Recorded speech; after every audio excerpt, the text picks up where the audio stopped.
Num país em que o presidente, sobretudo o ministro de Educação, elegem como inimigo a educação. Num país em que nós vemos uma verdadeira cruzada ideológica do ministro da Educação contra a produção de conhecimento, de saber, de pesquisa, de extensão. Nós tínhamos, até pouco tempo, o Velés, que é da mesma escola de um pseudo-intelectual que vive nos Estados Unidos e só fala um monte de bobagem no Twitter e em vários lugares.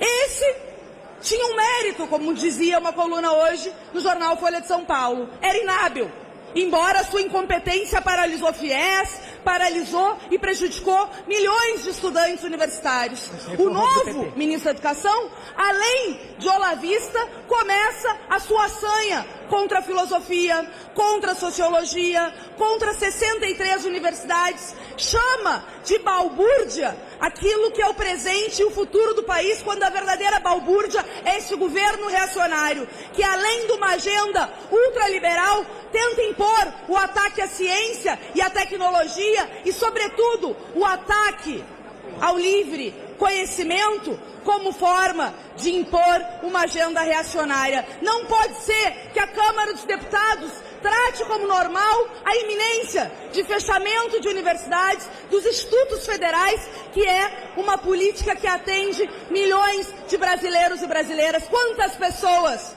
tiveram a vida mudada pela possibilidade do ensino superior? Mas eu tenho um otimismo, que é o otimismo da luta da juventude que já recepcionou o Bolsonaro como merecia no Rio de Janeiro ontem, com milhares de jovens do Pedro II na frente do Colégio Militar, com jovens como na Bahia, que já fizeram uma passeata, e os estudantes da UNB, que hoje abraçaram a universidade, jovens que estão botando no Twitter, no Facebook, tire a mão do Instituto Federal, jovens que estão organizando assembleias em todas as universidades para construir um 15 de maio, uma greve nacional da educação, porque se eles querem liberar armas, nós queremos libertar o conhecimento. Se eles querem o levante da violência, nós queremos um levante dos livros. Se eles querem atacar os homens e mulheres, nós queremos a resistência daqueles que não silenciam diante da tirania e do obscurantismo. Eu quis começar esse vídeo aqui com essas imagens da Fernanda Melchiona, deputada do PSOL, falando sobre o que a gente tem diante de nós, que são dois modelos de Brasil, dois modelos de mundo, na verdade. Um deles de educação e conhecimento, de formação de profissionais, de especialistas, de pessoas que através do ensino possam melhorar um país. E outro modelo, que é o modelo do governo, que é o modelo de medo, de ódio, de violência e de armar a população. Nesses últimos dias a gente viu dois processos em oposição. Por um lado, você tem o ministro da Educação com medidas, com cortes, ou contingenciamento, como se preferir chamar, não importa porque o resultado é o mesmo, com cortes nos institutos federais, nas universidades federais do Brasil, que vão afetar a vida de muitos estudantes, que pode levar ao fechamento de portas de universidades por falta de dinheiro, a perda de bolsas de mestrado e doutorado, que afetarão a pesquisa científica no Brasil. E, por outro lado, você tem um decreto assinado pelo Bolsonaro que flexibiliza o porte de arma no Brasil. Ou seja, agora uma série de categorias de pessoas, uma série de profissões poderão andar armadas no Brasil. São dois modelos, e o que está ganhando é o modelo da violência. O que está ganhando é o modelo do medo, que é um modelo que sempre foi proposto pelo Bolsonaro. Ele sempre teve pautas, sempre defendeu medidas que apelassem para a violência. Ele mesmo disse isso em outras circunstâncias, que violência se combate com violência. Acho que essa polícia militar no Brasil tinha que matar mais. Violência se combate com violência. Ontem, no Pânico na rádio, eles convidaram algumas pessoas para debater a questão desse novo decreto aí, para flexibilizar as armas, e eles convidaram um especialista em segurança pública, que é o Rafael Alcadipani, da FGV. E vários pontos interessantes foram apresentados ali. Como o Rafael disse, a questão da segurança pública, da violência urbana, ela depende de vários fatores. Não é apenas você armar o cidadão que vai solucionar isso. Pelo contrário, a tendência é que se você arma o cidadão sem outras medidas conjuntas para isso, não apenas não vai reduzir a violência, como vai aumentar a violência. Não apenas vai haver violência de criminosos, de pessoas armadas cometendo crimes, mas também de cidadãos de bem, com essa expressão que é horrorosa, cidadãos de bem usando suas armas para matar os outros também. seja em legítima defesa, que é o que eles propõem, seja em brigas por motivos fúteis. E antes que você chegue aqui, você eleitor do Bolsonaro, chegue aqui e diga para mim assim, mas a intenção desse decreto aqui do Bolsonaro não tem nada a ver com segurança pública. Isso aqui é só para resguardar um direito que o brasileiro tem de ter a posse e porte de arma de fogo. Isso não é verdade. E para isso a gente tem que voltar ao plano de governo do Bolsonaro, aquilo que ele apresentou durante as eleições, durante a campanha eleitoral. E no item sobre segurança pública, você tem lá na conclusão, dizendo o seguinte, cara, para reduzir os homicídios, roubos, estupros e outros crimes, daí o quarto item, o quarto artigo, reformular o Estatuto do Desarmamento para garantir o direito do cidadão à legítima defesa, sua, de seus familiares, de sua propriedade e de terceiros.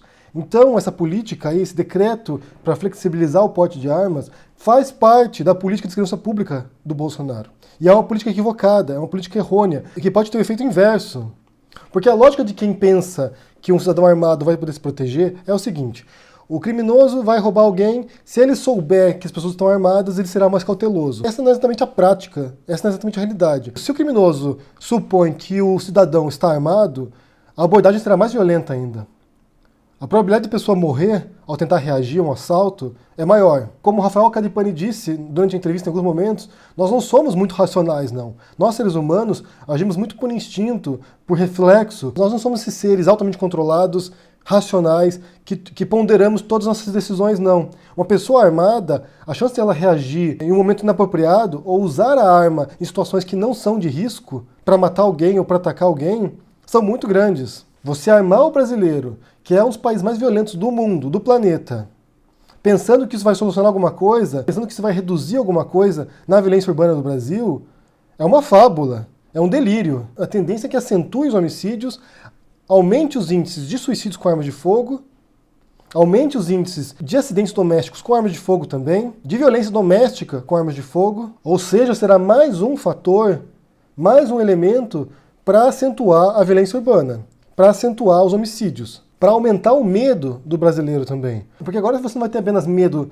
dos criminosos, daqueles que estão armados e querem fazer mal para você vai ter medo agora do teu vizinho, vai ter medo agora do teu colega de trabalho. Às vezes uma discussão qualquer aí de trânsito, por exemplo, o cara vai sair com uma arma do carro e vai te meter bala. Crimes por impulso. A tendência é que aumente os índices de crimes por impulso e mortes por arma de fogo nesse tipo de crime. Então, assim, você tem por um lado a redução em algo que a gente sabe que ajuda a reduzir a desigualdade, em algo que ajuda as pessoas a terem melhor situação de vida no futuro, que é a educação. Há pesquisas que apontam também que países com maior índice de escolaridade tendem a ser menos violentos também. Então você reduz o investimento nessa área, você reduz o acesso das pessoas à universidade, e quem está na universidade reduz também as condições que elas têm para poder se manter lá cortando suas bolsas, e você põe o foco na violência. Que você aí, cidadão, que você aí, brasileiro, seja o responsável por sua própria segurança. Que você ande armado para ter que matar as pessoas. Como se matar alguém, como se matar outra pessoa, mesmo se for em legítima defesa, mesmo sabendo que você vai morrer e você reage e mata alguém, fosse algo sem consequência nenhuma. Como se fosse uma brincadeira, como se fosse um jogo de videogame. Se matou a pessoa, segue pro próximo. E não é assim. Se você observa como soldados voltam de guerras, por exemplo, após matarem dezenas de pessoas, o estresse pós-traumático, as consequências gravíssimas que tem na psique dessas pessoas, você sabe que a consequência de você matar outra pessoa, mesmo por acidente, é gravíssimo, é sério para o indivíduo. Porque, via de regra, a não ser que você seja um psicopata, via de regra, nós aqui não somos condicionados mentalmente para matar outra pessoa, mesmo em autodefesa. O que o governo quer fazer é transferir a responsabilidade dele de segurança pública, de aumentar o contingente policial, de aumentar a inteligência policial para investigar os crimes, para prender as pessoas que cometem crimes, porque acho que um dos grandes problemas na segurança pública não é apenas evitar os crimes, mas também punir quem cometeu crimes também. Boa parte dos homicídios no Brasil não são investigados e não encontram responsável. Então, em vez de fazer isso, de melhorar a segurança pública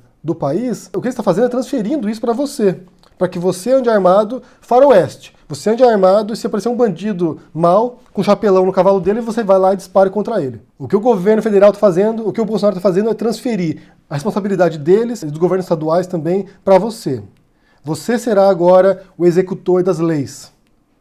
Para se defender, para defender a sua família e, como diz aqui no programa de governo, defender terceiros. Agora sua função é sair armado aí defendendo seu bairro. Justiceiro. Como se no Brasil já não houvesse chacinas, como se no Brasil já não houvesse linchamentos, como se no Brasil já não houvesse muita gente que faça justiça com as próprias mãos. E esse fracasso nas políticas de segurança pública, eles aumentam a desconfiança dos brasileiros em relação às instituições e aos aparelhos de segurança. Então o brasileiro desconfia da polícia, desconfia dos juízes, desconfia dos advogados, desconfia dos governantes. É uma desconfiança em todos os níveis. Desconfia do vizinho também, que pode ser um criminoso, desconfia de todo mundo. Você anda na rua desconfiado dos outros e você armado vai poder fazer a justiça.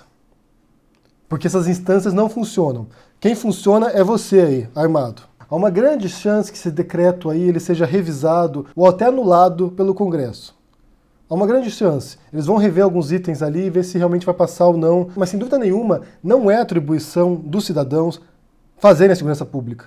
Não é sua função essa. E não é para isso que você paga imposto. Em vez de pensar na educação, como eu te disse, de melhorar as escolas, as universidades, o acesso ao conhecimento, o acesso a uma formação de qualidade, em vez de reduzir o desemprego, que aparentemente não é um problema para o governo, em vez de reduzir o desemprego e dar condições para as pessoas poderem trabalhar e ter uma vida decente, pôr comida na mesa, o que ele quer agora é que as pessoas peguem lá 4, 5 mil reais e comprem um revólver, comprem uma pistola.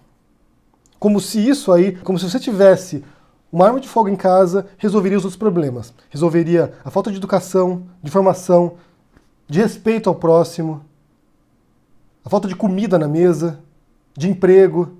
Desde a campanha eleitoral, o Bolsonaro sempre apresentou propostas simplórias, boçais, para problemas que são muito complexos.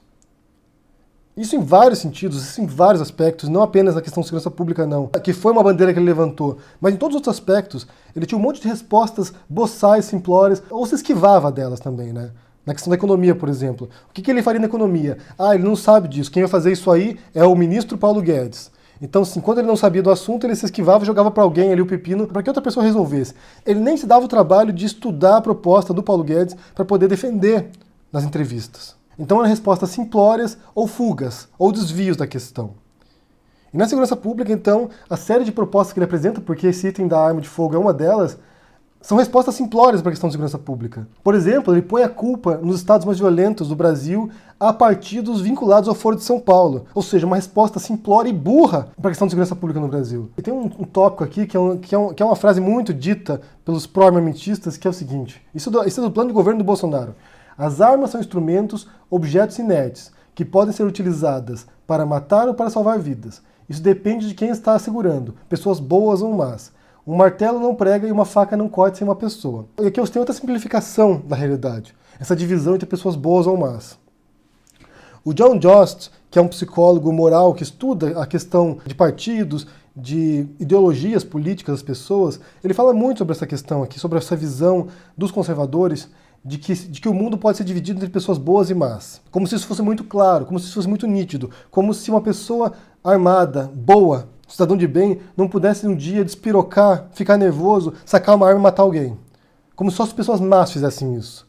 Como se fosse muito clara essa definição do que é bom, do que é bondade e o que é maldade. Essa é uma resposta tão complexa que é um dos temas que a filosofia aborda há 2.500 anos e não há uma resposta definitiva para isso. O que é bondade?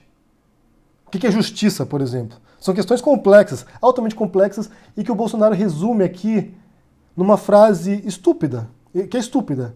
Isso depende de quem está usando, pessoas boas ou más. E quem define o que é ser bom ou ser mal? E ele pensa, obviamente, também, né, com esse decreto dele, que ele estará armando as pessoas boas. Que nenhuma pessoa má vai usar esse decreto dele agora para comprar uma arma para cometer um crime depois.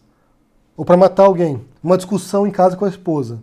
Que só pessoas boas vão ter acesso a armas a partir disso. O caso dos Estados Unidos nos revela algumas coisas. Porque lá tem muitas armas nas mãos dos cidadãos. Tem muitas armas mesmo, né? Tem mais armas do que pessoas nos Estados Unidos. E o que você percebe nesses casos de tiroteios em massa é que basta que uma pessoa má com 30 rifles, com 30 fuzis, suba num hotel em Las Vegas e mate 200 pessoas. Ou que um cidadão mau, armado com armas de fogo, compradas legalmente, invada uma escola e mate 20, 30 alunos. Mesmo nessa lógica boçal do Bolsonaro, de pessoas boas ou más, mesmo se fosse verdade, mesmo se fosse evidente isso aqui, você pudesse distinguir uma coisa da outra, mesmo assim ele estará também armando de maneira direta com esse decreto pessoas más também que podem cometer crimes violentos e matar muita gente. Porque na hora de fazer o procedimento para comprar arma, não haverá um teste de bondade ou de maldade. Ninguém vai julgar se a pessoa é uma pessoa boa. Na minha opinião, na minha visão desse caso aqui, esse decreto, se for adiante, se não for revogado pelo parlamento, vai matar muito mais gente.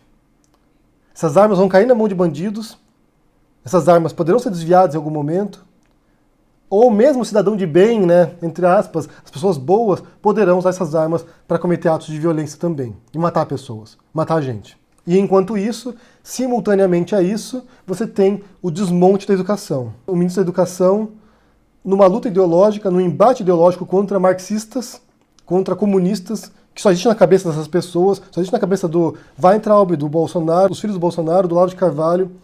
Eles vão destruir os marxistas ao destruir as universidades. Ainda que nesse caso as universidades também cheira como chantagem, né? Eles estão usando as universidades como chantagem para poder passar a reforma da Previdência. E só lembrando que no dia 15 agora de maio haverá um protesto nacional entre alunos de universidades e institutos federais. E é importante que as pessoas vão para a rua. É importante que elas demonstrem a insatisfação com esses desmandos desse governo, com um governo insano, com um governo com uma mentalidade completamente simplória sobre a sociedade e o mundo, com inimigos ideológicos imaginários, com uma visão distorcida do que é o ser humano, pessoas boas ou más. O que é isso, gente?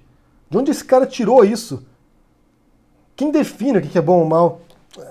Sinceramente, realmente é indignante. Eu vou deixar para vocês na descrição aqui uma série de artigos de psicólogos sobre a questão de armas, os efeitos que elas causam nas pessoas, o estímulo de testosterona que ela causa nos homens. Eu vou deixar o link para o debate no Pânico na Rádio, no qual eles debatem essa questão dos armamentos aí, de armar a população. E as consequências possíveis disso também, que para mim poderão ser catastróficas. Quero saber o que vocês pensam sobre essa questão aí, deixa aqui embaixo no comentário. Você pensa que o Brasil vai melhorar ou não agora com as pessoas armadas? O que você acha? Deixa o joinha, assine o canal, ajude no apoio, torne-se um membro do canal para ter acesso a conteúdo exclusivo aqui e a gente se vê por aí. Abraço e até mais. Tchau!